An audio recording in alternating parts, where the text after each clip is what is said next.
Hello everyone, क्या हाल चाल। तो आज हम बात करेंगे रेस्पिरेशन इन प्लांट्स की। आज हम बात करेंगे रेस्पिरेशन इन प्लांट्स की, ठीक है। अब ये बहुत बहुत बहुत बहुत बहुत इम्पोर्टेंट चैप्टर है, क्योंकि इससे ज़्यादा सवाल आता है एज कंपेयर टू फोटोसिंथेसिस, या as compare to mineral nutrition, या as compare to transport in plants, है ना। प्लांट फिजियोलॉजी में सबसे ज़्यादा सवाल जो है रेस्पिरेशन इन प्लांट से ही आता है। तो हम लोग आज इसको कंप्लीट करेंगे, ठीक है। तो पहला टर्मिनोलॉजी जिसकी हम बात करेंगे उसको हम कहते हैं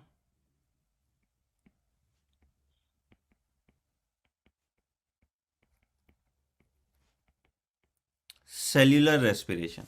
अभी जो पहला टर्म की बात करेंगे इसको हम कहते हैं सेल्यूलर रेस्पिरेशन की बात करेंगे। रेस्पिरेशन क्या होता है, ठीक है। रेस्पिरेशन क्या होता है, तो it is the mechanism of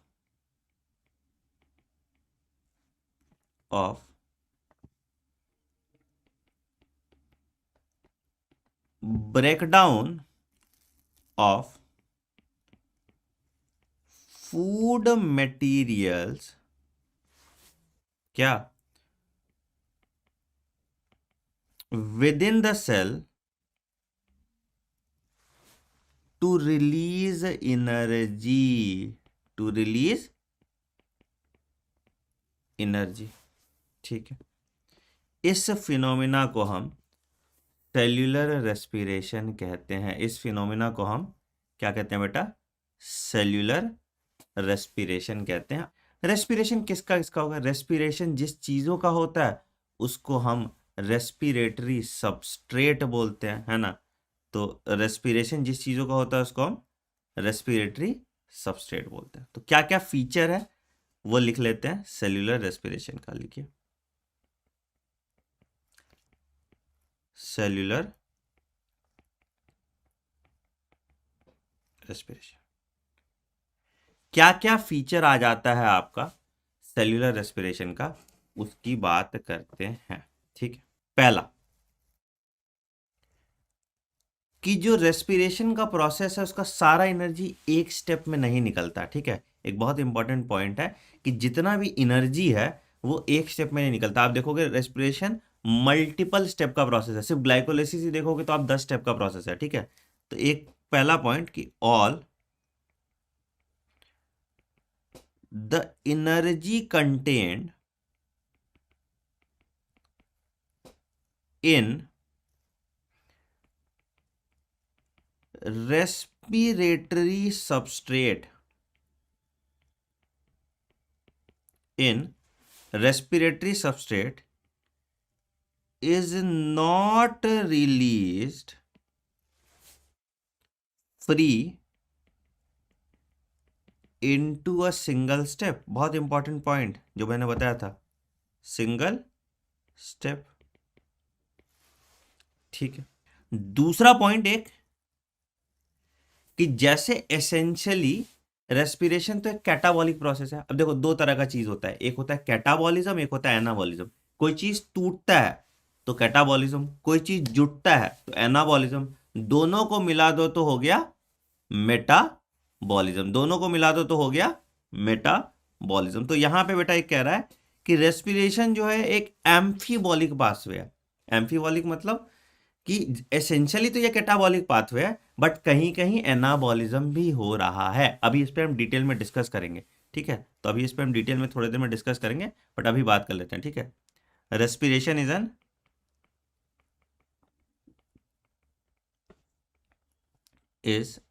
N amphibolic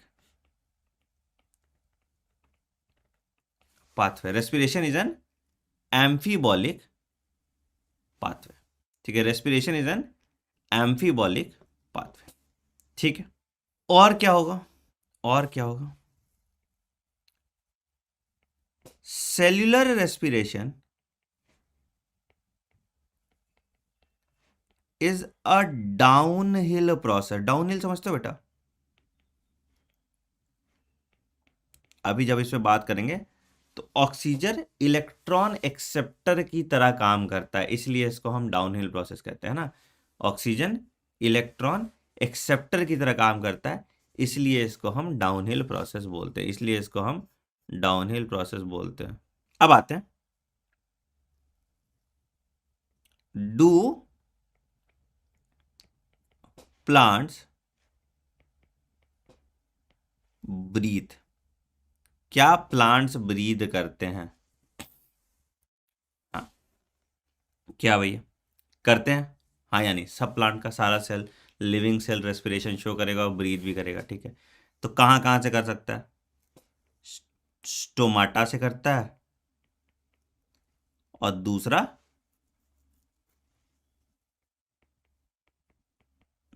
lenticel से करता है। स्टोमाटा से करता है और दूसरा लेंटिसेल से करता है। एक पॉइंट यहां पे नोट करना कि ऑक्सीजन डिमांड प्लांट की उतनी ज्यादा नहीं होती। ऑक्सीजन डिमांड प्लांट की उतनी ज्यादा नहीं होती कि plants do not present great demand for gaseous exchange, great demand for gaseous exchange। इसका दो कारण है, इसका दो कारण है बेटा। कौन कौन सा कारण है? पहला बेटा कि फोटोसिंथेसिस के दौरान भी तो ऑक्सीजन बन रहा है, उस ऑक्सीजन से बहुत काम हो जाता है, ठीक है ना? ठीक है, तो ड्यूरिंग फोटोसिंथेसिस पहला,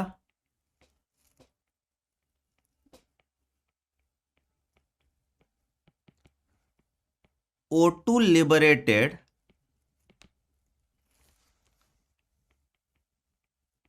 इज यूज्ड, पहला चीज। और दूसरा, प्लांट मूवमेंट नहीं शो कर रहा, तो ताकत कम लगेगा ना। जब कहीं चल बुल नहीं रहा है, आराम से एक जगह खड़ा है, तो फिर ताकत कहाँ से लगेगा, है ना? तो movement in plants is less, तो इससे क्या हो गया? एटीपी रिक्वायरमेंट कम है, एटीपी रिक्वायरमेंट कम है तो रेट ऑफ रेस्पिरेशन कम हो गया। हाँ या नहीं? रेट ऑफ रेस्पिरेशन कम हो गया। अगला टॉपिक पे हम बात करते हैं, that is types of respiration. कैसे कैसे तरह के रेस्पिरेशन होते हैं, टाइप्स ऑफ रेस्पिरेशन। पहला, सबसे पहला जो रेस्पिरेशन होगा बेटा, उसको हम कहेंगे aerobic respiration.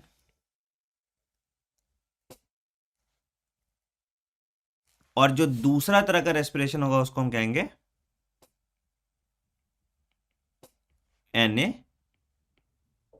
Anaerobic respiration.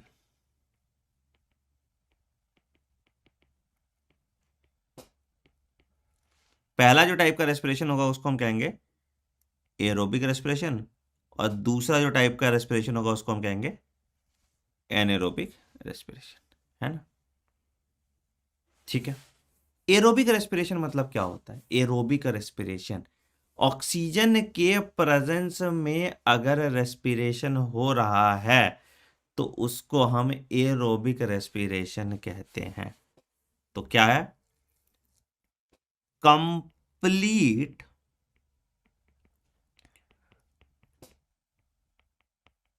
Oxidation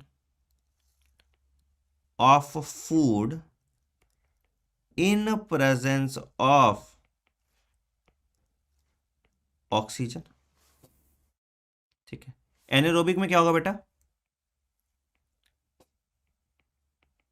partial oxidation of food, food हो सकता है या कुछ भी मैक्रो मॉलिक्यूल हो सकता है, in in in absence of oxygen, in absence of oxygen, in absence of oxygen. ठीक है, ठीक है। तो ये एरोबिक और एनेरोबिक रेस्पिरेशन का मेजर डिफरेंस है। ठीक है, यहां पे 36 और 38 एटीपी इज प्रोड्यूस, ये ग्लूकोज की बात कर रहे हैं, है ना, बाकी चीजों में बदल जाएगा। ठीक है, ग्लूकोज की बात कर रहे हैं। ठीक है, यहां पे 2 एटीपी इज प्रोड्यूस, बाद में आगे हो तो आगे चलेगा, बट अभी यहां पे 2 एटीपी इज प्रोड्यूस। यहां पे ग्लूकोज की बात कर रहे हैं। ठीक है,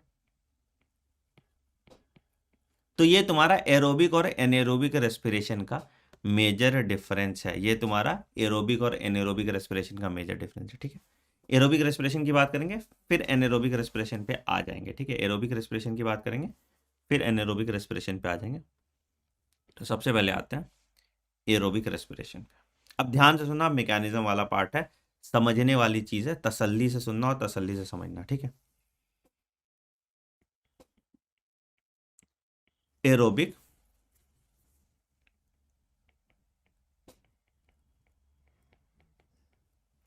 रेस्पिरेशन। अब ये एरोबिक रेस्पिरेशन 4 स्टेजेस में डिवाइडेड है। ठीक है, पहला ग्लाइकोलाइसिस, दूसरा लिंक रिएक्शन, तीसरा क्रेब्स साइकिल, और चौथा इलेक्ट्रॉन ट्रांसपोर्ट सिस्टम, या इसको हम ईटीएस कह सकते हैं। इलेक्ट्रॉन ट्रांसपोर्ट सिस्टम, या इसको हम ईटीएस कह सकते हैं। ठीक है, एक पॉइंट बस इतना है कि glycolysis is the common pathway for aerobic and anaerobic respiration. Glycolysis दोनों में होगा। ठीक है, glycolysis is the common pathway for aerobic and anaerobic respiration. Glycolysis is the common pathway for aerobic and anaerobic respiration. Glycolysis is the common pathway for aerobic and anaerobic respiration. ठीक है, कहां पे होता है? It occurs in cytoplasm, cytoplasm में होगा तुम्हारा glycolysis. ठीक है, glycolysis occurs in cytoplasm, glycolysis occurs in cytoplasm. तो आओ शुरू करते हैं पहला पाथवे। बाकी सारा पाथवे कहां पे होगा? बाकी सारा माइटोकॉन्ड्रियल मैट्रिक्स में होगा। ये तीनों, ईटीएस का भी तो चलो outer mitochondrial, inner mitochondrial membrane में होगा। बाकी सारा माइटोकॉन्ड्रिया लिख लो अगर तुमको। ठीक है, माइटोकॉन्ड्रिया। ठीक है, सिर्फ ईटीएस तुम्हारा इनर माइटोकॉन्ड्रियल मेम्ब्रेन और उसमें होगा, बाकी सारा तो ठीक है। अब आते हैं, शुरू करते हैं। सबसे पहला पाथवे दैट इज ग्लाइकोलिसिस। सबसे पहला पाथवे दैट इज, ठीक है, ग्लाइकोलिसिस को हम ईएमपी पाथवे भी कहते हैं। क्या कहते हैं? EMP pathway. कैसा भैया? एमडेम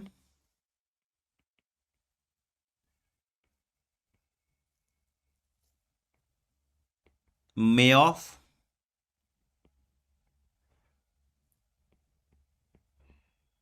एंड पारनास। ठीक है, कैसा है? एमडेम, मेऑफ एंड पारनास। तो इसीलिए इन साइंटिस्ट के नाम पे ईएमपी पाथवे भी कहा। ठीक है, ईएमपी पाथवे भी कहा। ठीक है, 10 स्टेप होगा इसका। रिएक्शन होगा और देखते हैं इसमें क्या क्या होता है। ठीक है, इसमें स्टेप नंबर 1, 3 एंड 10 जो है इरिवर्सिबल होता है। लिख लो यहाँ पे, स्टेप नंबर 1, 3 एंड 10 इरिवर्सिबल मतलब उल्टा नहीं जा सकता, बाकी सारा रिवर्सिबल होता है। ठीक है, इरिवर्सिबल, बाकी सारा रिवर्सिबल होता है। ठीक है, तो सबसे पहला देखो,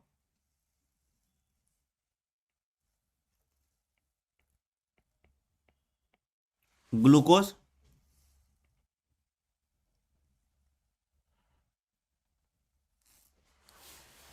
ग्लूकोज कितना कार्बन कंपाउंड है बेटा? साथ के साथ लिखते रहोगे, कितना कार्बन कंपाउंड है? 6 कार्बन कंपाउंड।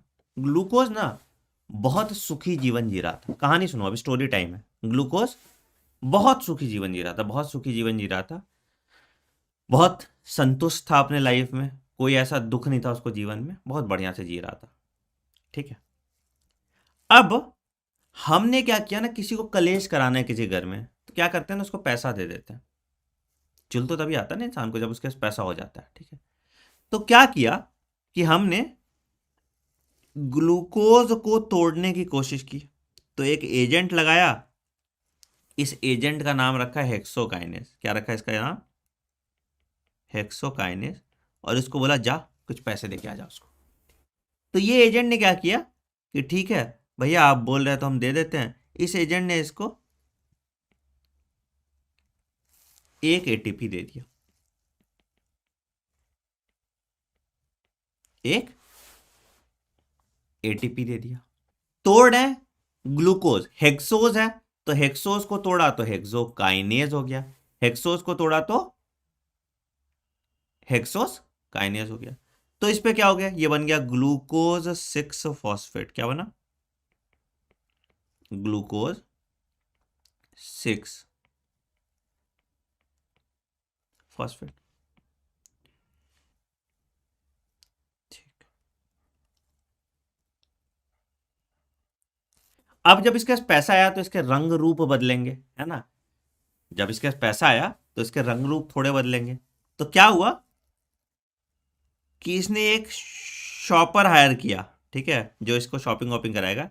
इस लॉन्डे का नाम था आइसोमरेज। इसने ग्लूकोज को कन्वर्ट कर दिया ग्लूकोज का ही आइसोमर में, जिसको हम कहते हैं फ्रुक्टोज 6 फॉस्फेट। कहानी याद रखोगे पूरा एक्सप्लेनेशन कर पाओगे। Fructose 6 phosphate. अच्छा अब देखो, एक चीज देखो, कैसे तुम बोलोगे सर स्टेप नंबर 1, 3 या 10 तुम्हारा रिवर्सिबल है? रिवर्सिबल नहीं है बेटा। यहाँ पे देखो, जब पैसा आ गया ना तो तुम्हारी आदतें बदल जाते हैं, वो आदत रिवर्स नहीं होते, है ना।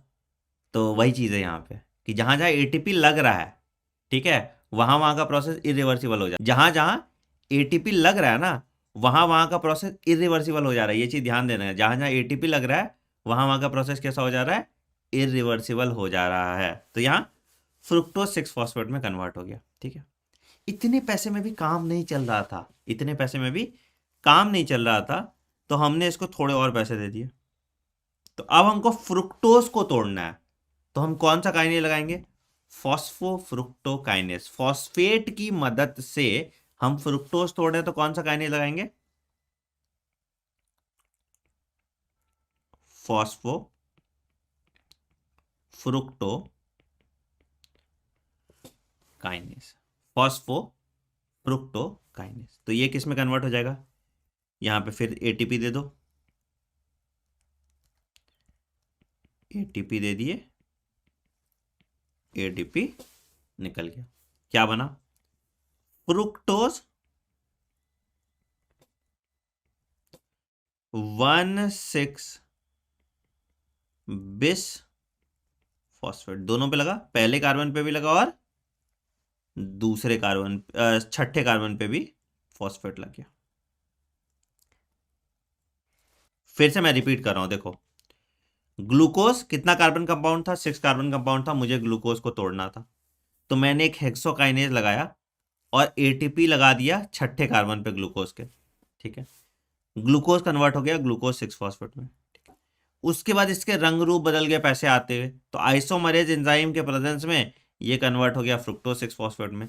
फ्रुक्टोज 6 फॉस्फेट में मैंने फिर से एटीपी लगाया इसको तोड़ने के लिए, तो फॉस्फोफ्रुक्टोकाइनेज लगाया, तो ये बन गया fructose 1,6 bis phosphate, fructose 1,6 bis phosphate, fructose 1,6 bis phosphate. ठीक है, चलिए। अच्छा, अब ये जो फ्रुक्टोज 1,6 बिस फॉस्फेट है ये कन्वर्ट हो जाएगा 2 मॉलिक्यूल। अब ये 6 कार्बन कंपाउंड था, यहां तक कितना कार्बन कंपाउंड था देखो, ये भी 6 कार्बन कंपाउंड था, ये भी 6 कार्बन कंपाउंड था, अब ये भी 6 कार्बन कंपाउंड था। अब ये 6 कार्बन कंपाउंड टूट जाएगा, अब ये 6 कार्बन कंपाउंड टूट जाएगा किसमें, फॉस्फोग्लिसरैल्डिहाइड में। किसमें टूट जाएगा ये 6 कार्बन कंपाउंड टूट जाएगा फॉस्फोग्लिसरैल्डिहाइड में। तो 2 मॉलिक्यूल ऑफ 3, तीसरे कार्बन पे फॉस्फेट है, तो फॉस्फोग्लिसरैल्डिहाइड, 2 मॉलिक्यूल ऑफ फॉस्फो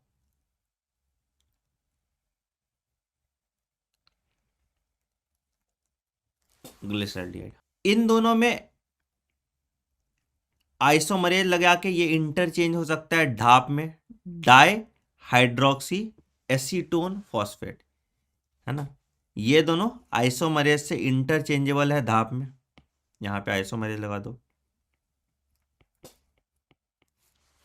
ठीक है, एंजाइम यहां जो लगा एल्डोलेज लगा।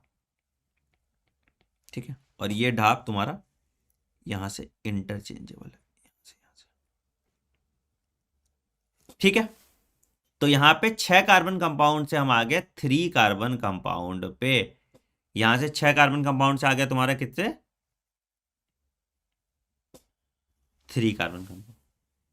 अब ग्लिसरैल्डिहाइड टूटेगा ग्लिसरिक एसिड में। ग्लिसरैल्डिहाइड क्या होता है, CHO को कन्वर्ट करना है हमको C डबल बॉन्ड O में, H निकालना होगा, हाइड्रोजन निकाल रहे हैं हम यहाँ पे। ठीक है, एल्डिहाइड पता है ना, एल्डिहाइड, तो ठीक है, तो निकालो। तो अगला स्टेप में हाइड्रोजन निकालना है, तो हम क्या लगा देंगे, डिहाइड्रोजिनेज, तो यहां लगा डिहाइड्रोजिनेज। ठीक है, और इसको थोड़ा पानी पिला दो बेटा को, बहुत थक गया होगा, इतना रिएक्शन किया, इसको थोड़ा सा पानी पिला दो। तो हमने इसको थोड़ा पानी पिलाया, तो निकला मेरा क्या बेटा, 2 मॉलिक्यूल है, तो यहां पे निकला NAD+, सॉरी H नहीं, NAD+, तुम्हारा कन्वर्ट हो गया NADH+H+। ठीक है, कितना, 2, कितना, 2 मॉलिक्यूल के साथ हो रहा है, तो 2 बार होगा ये। तो ये कन्वर्ट हो गया किसमें, ये कन्वर्ट हो गया 2 मॉलिक्यूल ऑफ 1,3 फॉस्फोग्लिसरिक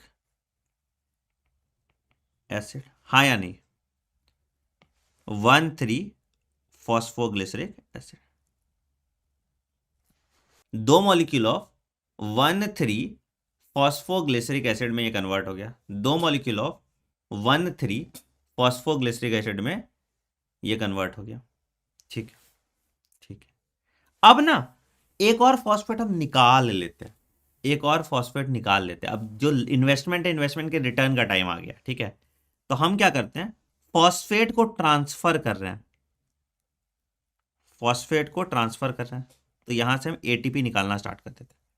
तो क्या निकल जाएगा, तो एटीपी निकालेंगे, सॉरी एडीपी निकालेंगे और डालेंगे और एटीपी निकलेगा, कितना, 2 बार होगा ये रिएक्शन, तो इंटू 2।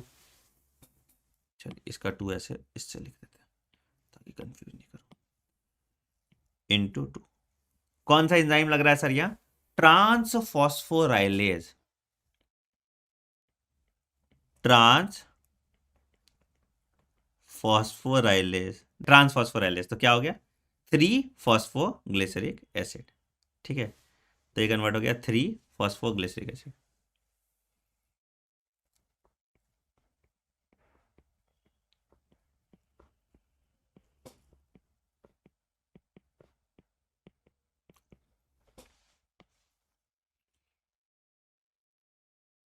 कितना सर?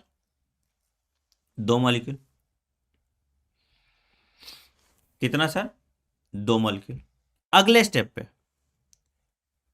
अब 3 फॉस्फोग्लिसरिक एसिड में म्यूटेशन कर देते हैं और उसको 2 फॉस्फोग्लिसरिक एसिड में कन्वर्ट कर देते हैं। ठीक है, तो हमने क्या किया, एक एंजाइम यूज किया, इसको कहते हैं म्यूटेज। क्या किया इसने? 3 फॉस्फोग्लिसरिक एसिड को चेंज करके 2 फॉस्फोग्लिसरिक एसिड, मतलब दूसरे कार्बन पे डाल दिया फॉस्फेट तीसरे कार्बन से। कितना molecule sir?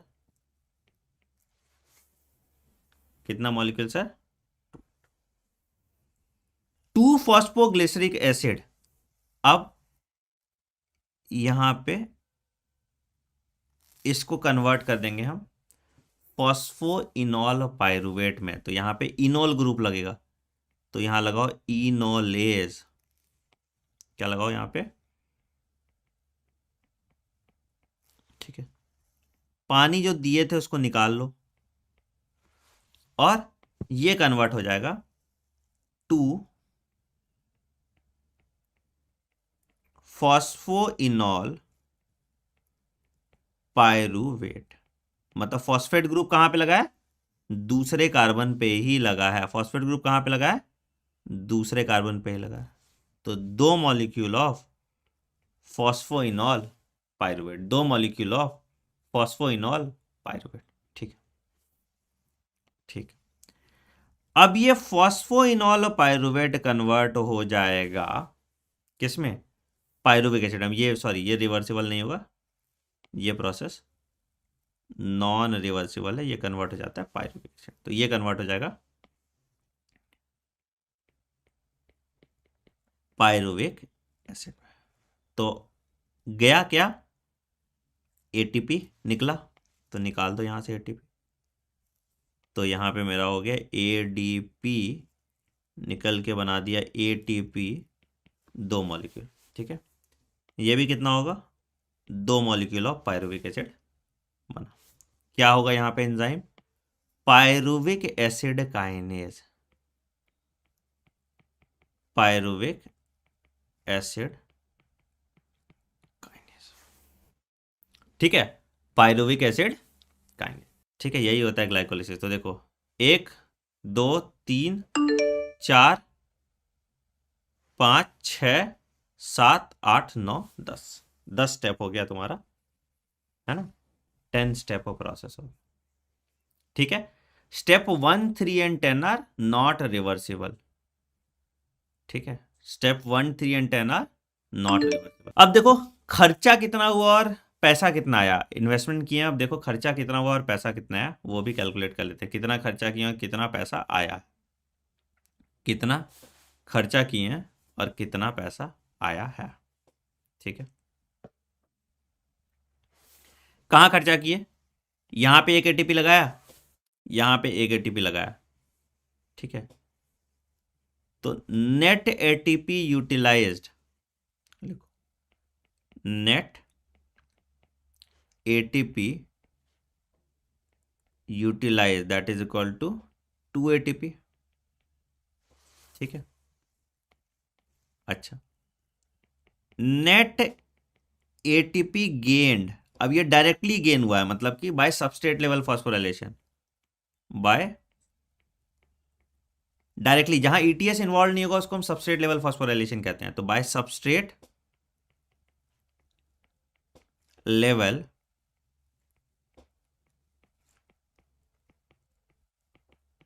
Bye substrate level phosphorylation कितना होगा बेटा? कितना होगा?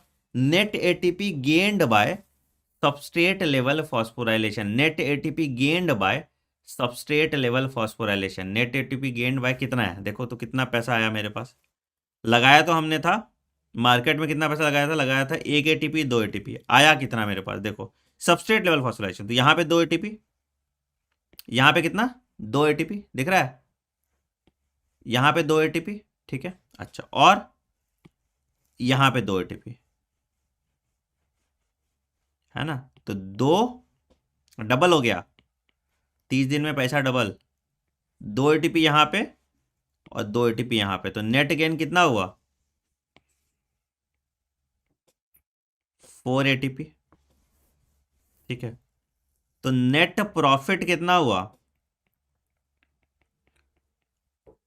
4 minus 2 that is equal to 2 ATP, हाँ या नहीं। तो ग्लाइकोलिसिस से जो नेट प्रॉफिट हुआ that is 2 ATP via substrate level phosphorylation, via substrate level phosphorylation. अब NADH plus H plus produce कितना है, कितना है, कितना है, कितना है बेटा,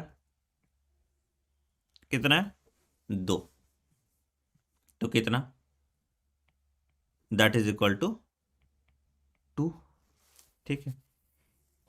एक NADH plus H plus via ETS कितना एटीपी देगा 3 ATP, via ETS gives 3 ATP, तो कितना हो गया, तो 2 into 3 ATP that is equal to 6 ATP, that is equal to 6 ATP.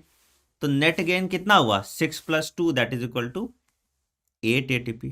तो नेट गेन कितना हुआ, net gain of ATP in glycolysis कितना हुआ, मतलब यहां पे क्या ETS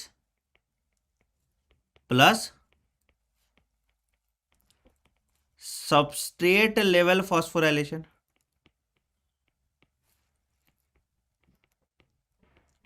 कितना हुआ that is equal to 6 plus 2 that is equal to 8 ATP, कितना हुआ 8 एटीपी। तो 3 दूनी 6, तो यही हो गया 6 plus 2 that is equal to 8 ATP. तो 8 एटीपी तुम्हारा नेट प्रॉफिट यहां पे हुआ, 8 एटीपी तुम्हारा नेट प्रॉफिट यहां पे हुआ। In glycolysis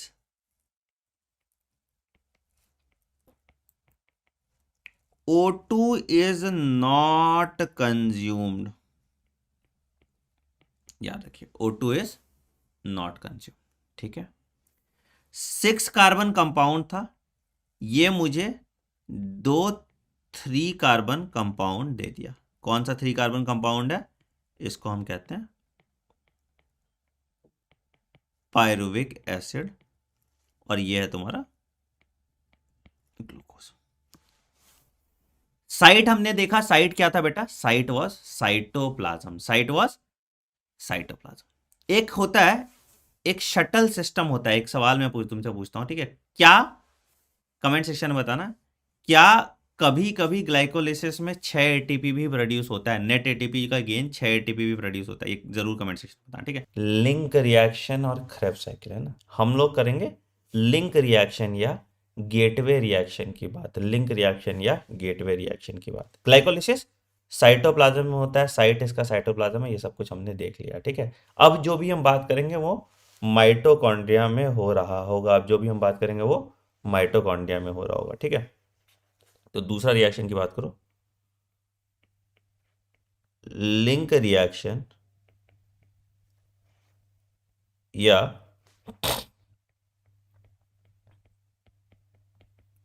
transition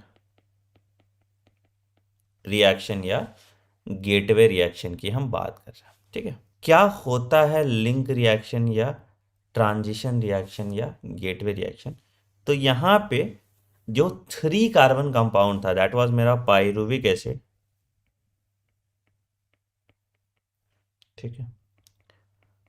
pyruvic acid में कोएंजाइम फैक्टर आके जुड़ जाता है और Na D+ आके जुड़ जाता है, ठीक है। एंड एक एंजाइम लगता है पायरुवेट डिहाइड्रोजिनेज कॉम्प्लेक्स, एक एंजाइम लगता है पायरुवेट डिहाइड्रोजिनेज कॉम्प्लेक्स, एक एंजाइम लगता है पायरुवेट डिहाइड्रोजिनेज कॉम्प्लेक्स। क्या लगता है? पायरुवेट डिहाइड्रोजिनेज कॉम्प्लेक्स लगता है और इससे क्या बन जाता है? Acetyl coenzyme plus carbon dioxide plus NaDH plus, ठीक है। पायरुविक एसिड कितना कार्बन कंपाउंड है बेटा? पायरुविक एसिड 3 कार्बन कंपाउंड है। इसने कार्बन डाइऑक्साइड रिलीज किया यहां पे और क्या बन गया? ये 2 कार्बन कंपाउंड बन गया, that is called acetyl coenzyme. 2 carbon compound बन गया, that is called acetyl coenzyme. 2 carbon compound बना, that is called acetyl coenzyme. कहां होगा बेटा ये? माइटोकॉन्ड्रियल मैट्रिक्स में। कहां होगा ये? माइटोकॉन्ड्रियल मैट्रिक्स में, ठीक है। अब इस एसिटल कोएंजाइम को हम कहते हैं connecting link between glycolysis and Krebs cycle. तो this is the connecting link between किसके पास? Glycolysis and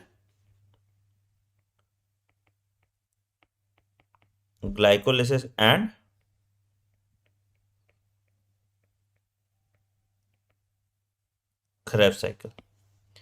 This is the connecting link between glycolysis and Krebs cycle. अब हम अगला टॉपिक पढ़ेंगे, that is called Krebs cycle, ठीक है। अगला टॉपिक पढ़ेंगे that is called Krebs cycle, या इसको हम TCA साइकिल कहते हैं। क्या कहते हैं? TCA cycle. TCA मतलब try carboxylic acid cycle, try carboxylic acid cycle. तो बेसिकली मेरे पास क्या था? मेरे पास था एसिटल कोएंजाइम था ना, तो यहां हम एसिटल कोएंजाइम लिख लें। कितना कार्बन कंपाउंड था सर? ये 2 कार्बन कंपाउंड था। अब Krebs साइकिल 2 बार होता है, एक मॉलिक्यूल ऑफ ग्लूकोज के लिए 2 बार Krebs साइकिल का साइकिल होता है, ठीक है। कितना बार होता है? 2 बार, क्योंकि एक बार पायरुविक एसिड ऐड होगा, फिर दूसरी बार पायरुविक एसिड एसिटल कोएंजाइम बनता है, तो ये रिएक्शन 2 बार होगा, ठीक है। 2 कार्बन कंपाउंड था। यहां पे मेरे पास एक होता है, इसको हम कहते हैं ऑक्सैलो एसिटिक एसिड, या तुम OAA लिख सकते हो। इट इज 4 कार्बन कंपाउंड, ठीक है। तो oxalo acetic acid in presence of acetyl coenzyme and citrate synthetase enzyme, synthesis हो रहा है, जुड़ रहा है, तो यहां पे एंजाइम का नाम हो गया citrate synthetase enzyme.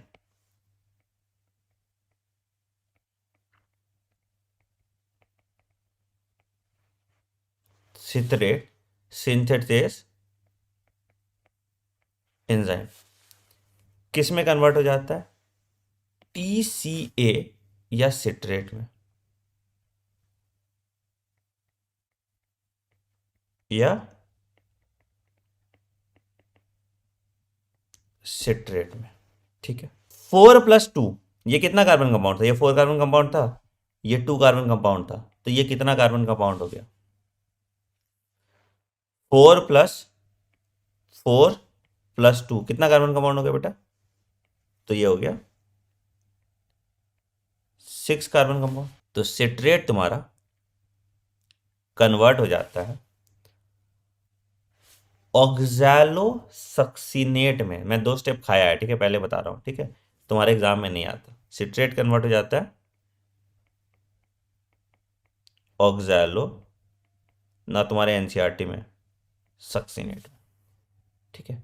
Oxalo succinate भी 6 कार्बन कंपाउंड है, और इसमें हो क्या रहा है, इसमें हो क्या रहा है कि इसमें जो मेरा NAD+ था वो कन्वर्ट हो जा रहा है NADH+H+। तो जो मेरा NAD+ था वो मेरा कन्वर्ट होता है NADH+H+, ठीक है। अगला ऑक्सैलो, तो यहां पे एंजाइम क्या यूज होगा? हाइड्रोजन निकाल रहे हैं तो डीहाइड्रोजिनेज लग जाएगा, यहां पे लिख दें, हाइड्रोजन निकाल रहे हैं तो क्या लग जाएगा? डीहाइड्रोजिनेज।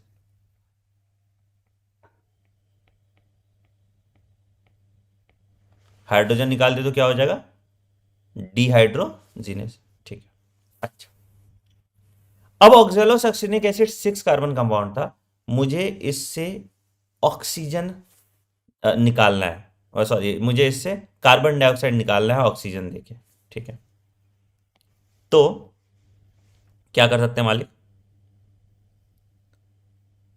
इससे कार्बन डाइऑक्साइड निकालना है, कौन सा एंजाइम लगना चाहिए? कार्बन डाइऑक्साइड निकालने के लिए कौन सा एंजाइम लगाना चाहिए? हाइड्रोजन निकालने के लिए डीहाइड्रोजिनेज लगाते हैं, कार्बन डाइऑक्साइड निकालने के लिए क्या लगा सकते हैं? डी कार्बोक्सिलेज लगा सकते हैं, लगा सकते हैं डी कार्बोक्सिलेज। लगा दिया, लगा दिया, बताओ। तो 6 कार्बन कंपाउंड मेरा कन्वर्ट हो गया 5 कार्बन कंपाउंड में, जिसको हम कहते हैं alpha ketoglutaric acid. Alpha keto glutaric acid. अब ये जो मेरा अल्फा कीटो ग्लूटारिक एसिड है ना बेटा, ये कितना कार्बन कंपाउंड है? ये तुम्हारा 5 कार्बन कंपाउंड। कितना कार्बन कंपाउंड है? ये तुम्हारा 5 कार्बन कंपाउंड है। कितना कार्बन कंपाउंड है? 5 कार्बन कंपाउंड। तो 6 कार्बन कंपाउंड से एक ऑक्सीजन निकाल दिया, तो कितना कार्बन कंपाउंड बन गया? 5 कार्बन कंपाउंड बन गया। बहुत अच्छा, ठीक है। अब इस अल्फा कीटोग्लूटारिक एसिड में मैंने 2 चीज ऐड किया और एक चीज निकाला। क्या ऐड किया? मैंने ऐड किया इसमें कोएंजाइम फैक्टर, ठीक है, और मैंने निकाला इससे हाइड्रोजन। क्या निकाला? हाइड्रोजन। इसको थोड़ा लंबा कर देंगे। इसमें मैंने कोएंजाइम डाला और इससे मैंने निकाला, इससे मैंने निकाला क्या? इससे मैंने निकाला NADH। कलर चेंज कर देते हैं इसका, NAD+ कन्वर्ट हो गया NADH+H+,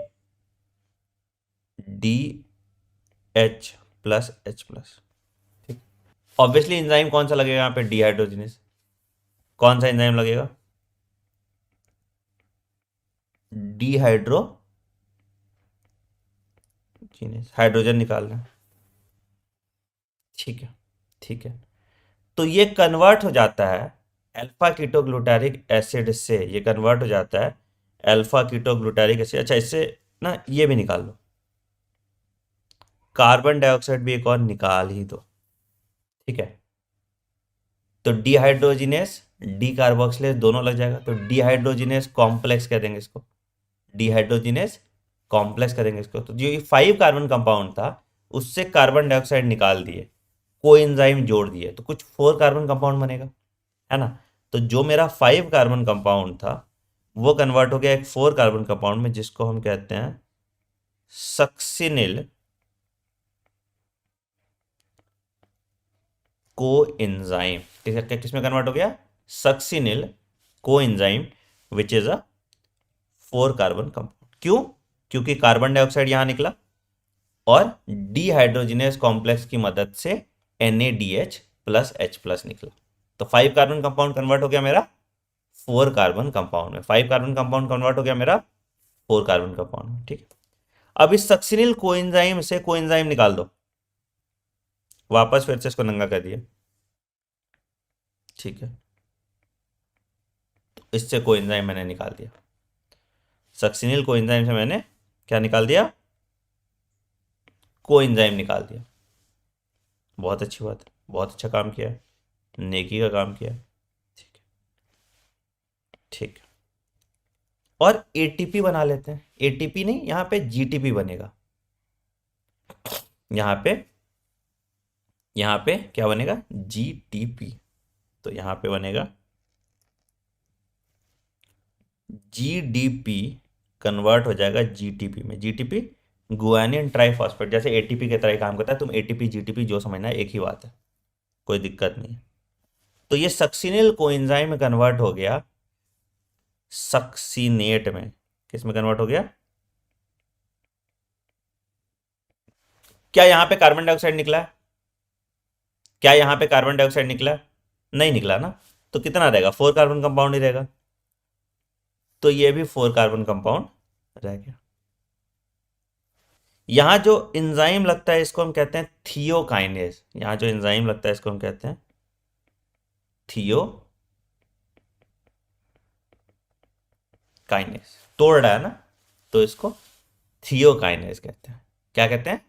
थियोकाइनेज। अब सक्सिनेट कन्वर्ट हो जाएगा फ्यूमरेट में।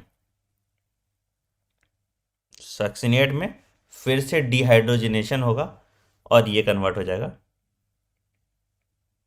फ्यूमरेट में। किस में कन्वर्ट हो जाएगा? फ्यूमरेट में। क्या निकालें यहां से निकलेगा FADH2। तो मेरा FAD प्लस कन्वर्ट हो जाता है FADH प्लस H प्लस। जहां भी ये H प्लस लग रहा है यहां पे डिहाइड्रोजिनेज इन्वॉल्व है। जहां भी ये H प्लस लग रहा है यहां पे डिहाइड्रोजिनेज इन्वॉल्व है। जहां भी H प्लस निकल रहा है यहां पे डिहाइड्रोजिनेज। कहीं भी NaDH प्लस H प्लस बन रहा है या कहीं भी FADH प्लस H प्लस बन रहा है तो वहां पे डिहाइड्रोजिनेज इन्वॉल्व है। ठीक है, फ्यूमरेट बन गया। ठीक है, तो क्या लगे यहां पे? Fumarate dehydrogenase complex. ठीक है, फ्यूमरेट कन्वर्ट हो गया मैलेट में। फ्यूमरेट कन्वर्ट हो गया मैलेट में, और मैलेट फिर फर्दर कन्वर्ट हो जाता है ऑक्सैलो एसिटिक एसिड या ऑक्सैलो एसिटेट में। ठीक है, यहां पे फिर से डिहाइड्रोजिनेज लगेगा, तो यहां पे फिर से NaD प्लस कन्वर्ट हो जाएगा NaDH प्लस H प्लस। यहां पे फिर से डिहाइड्रोजिनेज इन्वॉल्व है, तो ये कन्वर्ट हो जाएगा NaDH प्लस H प्लस में। फिर से एक बार रिवाइज करेंगे फटाफट, तुरंत तुमको समझ में आ जाएगा। ठीक है, मेरे पास एसिटल कोएंजाइम था, कितना कार्बन कंपाउंड? मेरे पास एसिटल कोएंजाइम था, कितना carbon compound? 2 carbon compound. Oxalo acetic कितना कार्बन कंपाउंड था? 4 कार्बन कंपाउंड। दोनों को जोड़े 4 + 2 कितना कार्बन कंपाउंड बना? 6 carbon compound, that is TCA या सिट्रेट, दैट इज TCA या सिट्रेट। ठीक है, ये 6 कार्बन कंपाउंड में डिहाइड्रोजिनेशन हुआ, मतलब हाइड्रोजन निकाला गया। तो जहां भी डिहाइड्रोजिनेज है वहां पे NaDH प्लस H प्लस बन रहा है या FADH प्लस H प्लस बन रहा है। तो NaD plus NaDH plus H plus बनाया, कन्वर्ट हो गया ये ऑक्सैलो सक्सिनेट में। कन्वर्ट हो गया ये ऑक्सैलो सक्सिनेट में। कुछ भी कार्बन डाइऑक्साइड नहीं निकला है, डीकार्बोक्सिलेशन नहीं हुआ है, तो TCH 6 कार्बन कंपाउंड था, ऑक्सैलो सक्सिनिक एसिड में बन गया। ऑक्सैलो सक्सिनिक एसिड भी 6 कार्बन कंपाउंड है। PYQ में पूछा गया है कि ऑक्सैलो सक्सिनिक एसिड कितना कार्बन कंपाउंड था। ठीक है, अब ऑक्जेलो सक्सिनिक एसिड में कार्बोक्साइलेशन हुआ, डी कार्बोक्सिलेशन हुआ, ऑक्जेलो सक्सिनिक एसिड में डी कार्बोक्सिलेशन हुआ, डी कार्बोक्सिलेशन हुआ तो क्या हुआ, ये कन्वर्ट हो गया एक 5 कार्बन कंपाउंड में, जिसको हम कहते हैं अल्फा कीटो ग्लूटारिक एसिड, और जिससे कार्बन डाइऑक्साइड निकल गया। ये कन्वर्ट हो गया एक 5 कार्बन कंपाउंड में, जिसको कहते हैं अल्फा कीटो ग्लूटारिक एसिड, और जिससे क्या हुआ, कार्बन डाइऑक्साइड निकला। तो जहां कार्बन डाइऑक्साइड निकाल रहे हैं वहां डी कार्बोक्सिलेज लगेगा, जहां हाइड्रोजन निकाल रहे हैं वहां डिहाइड्रोजिनेज लगेगा। तो तुमको एंजाइम पूरा समझ में आ जाएगा, ठीक है, तुमको एंजाइम पूरा समझ में आ जाएगा, ठीक है। अच्छा, अब ये 5 कार्बन कंपाउंड है अल्फा कीटो ग्लूटारिक एसिड, ठीक है, ये फिर से कार्बन डाइऑक्साइड निकाला और NaDH प्लस H प्लस भी निकाला। तो मतलब यहां पे डीहाइड्रोजिनेज भी हो रहा है और यहां पे डी कार्बोक्सिलेज भी हो रहा है। तो यहां डीहाइड्रोजिनेज कॉम्प्लेक्स लग जाएगा और को एंजाइम हम ऐड कर देंगे, को एंजाइम हम ऐड कर देंगे तो क्या होगा, तो क्या होगा बेटा, तो ये कन्वर्ट हो जाएगा सक्सिनिल को एंजाइम में, ये कन्वर्ट हो जाएगा सक्सिनिल को एंजाइम में, जो 4 कार्बन कंपाउंड है। 5 कार्बन कंपाउंड था, कार्बन डाइऑक्साइड निकाल दिए, तो कितना कार्बन कंपाउंड हुआ, 4 कार्बन कंपाउंड, ठीक है। अब सक्सिनिल को एंजाइम से को एंजाइम निकाल दो और एटीपी निकाल दो, ठीक है, तो ये कन्वर्ट हो गया सक्सीनेट में, कार्बन डाइऑक्साइड नहीं निकल रहा तो ये 4 कार्बन कंपाउंड ही रह गया। सक्सीनेट में डिहाइड्रोजिनेशन कर दो तो FADH प्लस H प्लस बना, तो ये हो गया तुम्हारा फ्यूमरेट, ठीक है। फ्यूमरेट में क्या किया हमने, इसको कन्वर्ट कर दिया मैलेट में, और मैलेट से फिर कन्वर्ट कर दिया ऑक्सैलो एसिटिक एसिड में, मैलेट से फिर कन्वर्ट कर दिया ऑक्सैलो एसिटिक एसिड में, यहां पे भी डिहाइड्रोजिनेज लगा और NaDH प्लस H प्लस हो गया। तो ये खरेब साइकिल आपका कंप्लीट। अब खर्चा पानी की बात करते हैं, एनर्जी कितना लग रहा है, कितना एक्सपेंडिचर हो रहा है, कितना प्रोड्यूस। लिंक रिएक्शन में देखो बेटा, लिंक रिएक्शन में क्या बना, NaDH प्लस H प्लस, यही बना ना, NaDH प्लस H प्लस। एक पायरुविक एसिड एक NaDH प्लस H प्लस बना रहा है, तो 2 पायरुविक एसिड कितना बनाएगा, 2 NaDH प्लस H प्लस। तो आ जाओ, तो लिंक रिएक्शन की बात करते हैं सबसे पहले।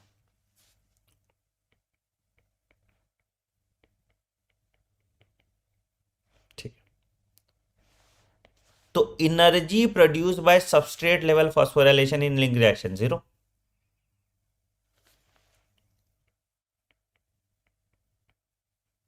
Energy produced by substrate level phosphorylation, मतलब ETS में नहीं गया, क्या हो गया, शून्य, बड़ा सा 0, बड़ा सा 0, ठीक है। अच्छा, दूसरा बात करेंगे, दूसरा बात करेंगे, एनर्जी प्रोड्यूस्ड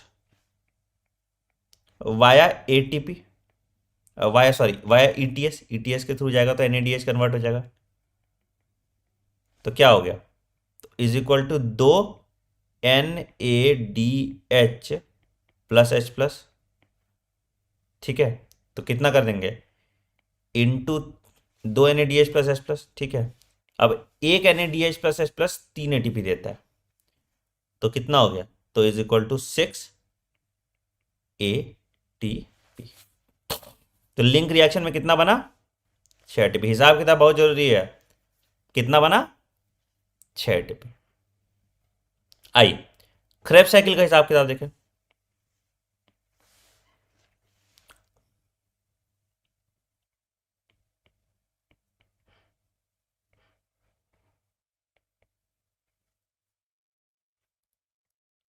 याद रखिए क्रेब्स साइकिल 2 बार होगा, ठीक है। तो सबस्ट्रेट लेवल फॉस्फोराइलेशन में कितना ATP है, क्या है, क्या बन रहा है, देखो सिर्फ एक यही GDP से GTP बना, सिर्फ एक यही है, GDP से GTP बना। ये रिएक्शन एक बार होगा, फिर ये रिएक्शन दूसरी बार होगा, तो क्या हुआ, जीडीपी से जीटीपी बन रहा है, सिर्फ यही, जीडीपी से जीटीपी बन रहा है, तो सिर्फ यही, तो कितना हो गया, तो 2 जीडीपी कन्वर्ट हो जाएगा 2 GTP, that is equal to 2 ATP. GTP ATP एक ही बात है ना, ग्वानिन ट्राइफॉस्फेट है ना, तो 2 एटीपी यहां बना। ठीक है, ठीक है। वाया ईटीएस कितना बनेगा,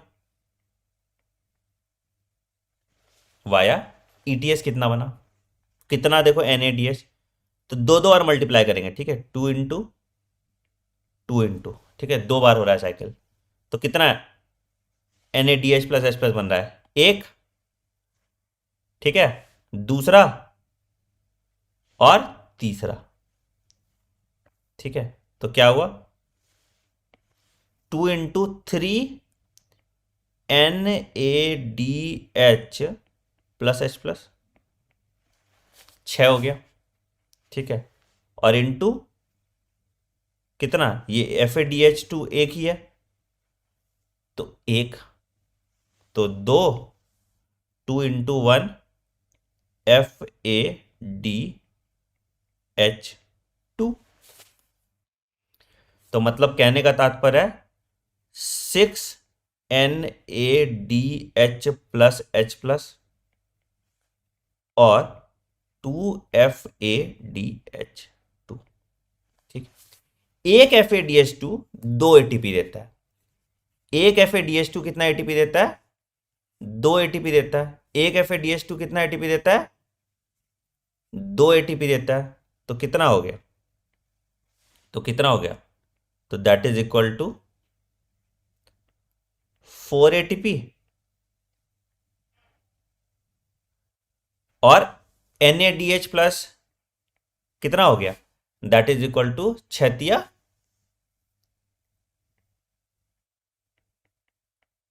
18 एटीपी, टोटल कितना हो गया,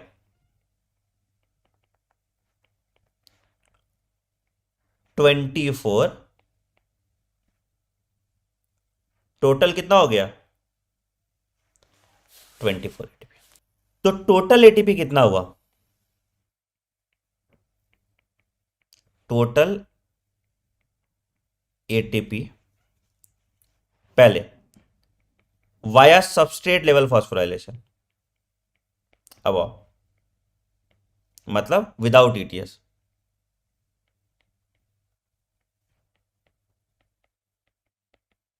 तो देखो सबस्ट्रेट लेवल फॉस्फोराइलेशन में ग्लाइकोलिसिस में जाओगे, तो ग्लाइकोलिसिस में तुम देखोगे तो कितना था, सबस्ट्रेट लेवल फॉस्फोराइलेशन में कितना एटीपी, नेट एटीपी गेंड 4, तो नेट प्रॉफिट कितना था, तो सबस्ट्रेट लेवल फॉस्फोराइलेशन में कितना बना था, 2 एटीपी, कितना था, 2 एटीपी, ठीक है, लिंक रिएक्शन में कुछ हुआ, लिंक रिएक्शन में एक भी नहीं है सबस्ट्रेट लेवल फॉस्फोराइलेशन में, और यहां पे भी 2 है, तो 2 2 4 एटीपी, तो कितना हो गया सबस्ट्रेट लेवल फॉस्फोराइलेशन में, 4 एटीपी, ठीक है, वाया ईटीएस सारा आ जाएगा, सारा आ जाएगा, तो कितना, 8 था ग्लाइकोलिसिस में, 6 था तुम्हारा लिंक रिएक्शन में, प्लस 24 था तुम्हारा, क्रेब साइकिल में, तो that is equal to 38 ATP, कहीं कहीं 36 एटीपी भी दिखेगा, जब ग्लाइकोलिसिस में अगर ईटीएस हो रहा है और एक NaDH plus H plus 2 ATP produce कर रहा है, तो उस केस में 36 हो जाएगा, तो 38 एटीपी नेट रिजल्ट है जो तुमको दिखा। अब आते हैं सबसे ड्रेडेड पार्ट इसका, वो समझ गया तो उसके बाद फिर एनारोबिक रेस्पिरेशन है, कुछ नहीं है, रेस्पिरेटरी क्वोशिएंट और एनारोबिक रेस्पिरेशन खत्म चैप्टर, ठीक है, आधा घंटा और लगेगा तुमको अच्छे से एक पार्ट समझने में जो बहुत ड्रेडेड होता है लोगों के लिए, उसको हम कहते हैं ईटीएस या इलेक्ट्रॉन ट्रांसपोर्ट सिस्टम या एंड ऑक्सीडेटिव फॉस्फोराइलेशन। आओ अगला लिखो, ईटीएस